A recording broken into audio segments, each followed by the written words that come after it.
James Gill, no Prince Harry sightings yet, but royalty has held fondness for New Orleans, vice versa. If New Orleans was all a Twitter over Serena Williams' wedding last month, it would have been at fever pitch had Meghan Markle showed up with her beau Prince Harry.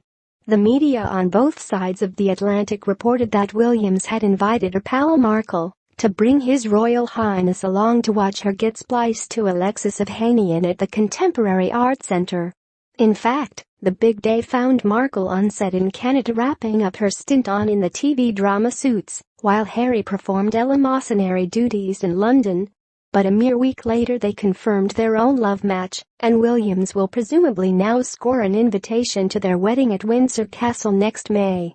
Harry's failure to appear in New Orleans will have occasioned a disappointment hard to reconcile with the disdain for foreign potentates that is supposed to inform Republican principles.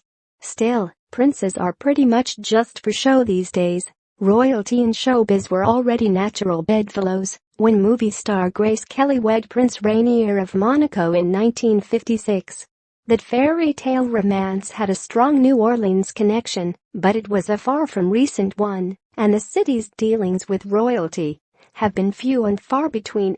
When a member of the British royal family did make it here in 1950, it was in the person of the former King, Edward VIII, who had been created the Duke of Windsor after abdicating in 1936 because the British establishment would not allow him to remain on the throne and marry the American divorcee, Wallis Simpson.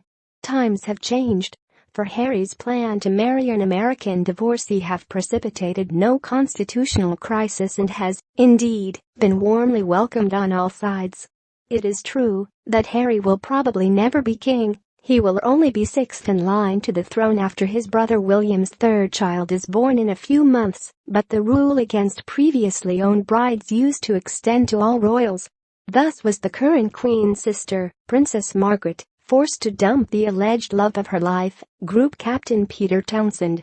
The Duke of Windsor, with his American Duchess, took up the Nazi cause before adopting the life of peripatetic idleness and self-indulgence that brought them to New Orleans, where they famously bowed and curtsied at the Comus Ball. Markle, on the other hand, would not be such an easy fit with carnival royalty. She is not Jewish, as some early reports had suggested, but she does have a black mother. When Harry weds Meghan, the Queen is expected to add Duke to his title, so that Markle can become a Duchess rather going through life with the odd moniker, Princess Henry of Wales. The Queen has several vacant dukedoms to choose from, including the one that was invented for her love-alone uncle. It is highly unlikely that Markle will wind up as the Duchess of Windsor, however, for that title is clearly tarnished. The smart money says the happy couple will become the Duke and Duchess of Sussex.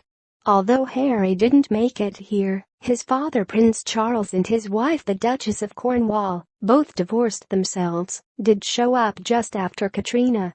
They demonstrated a common touch that then-President George W. Bush must have envied when their plane actually landed and they took a stroll. Since Prince Charles, royalty has spurned New Orleans, but there was a time when we could produce our own. Alice Hine, born, appropriately enough, at 900 Royal Street in 1858, was the daughter of a Jewish banker whose cousin was the German poet Heinrich Heine. Alice moved to Paris, marrying the Duc de Richelieu in 1874, and so adorned the intellectual scene that she became the model for the Princess of Luxembourg in Marcel Proust's A la recherche du temps perdu. Widowed, she married Prince Albert of Monaco, Rainier's great-grandfather, but had an affair with the English composer Isidore de Lara. For this she received a very public slap in the face from Albert and they separated for good. Evidently there are no hard feelings. New Orleans Mayor Mitch Landrieu reports he was most cordially received and regaled with tales of Hine's exploits when, during his tricentennial trip to France, he visited Monaco last week.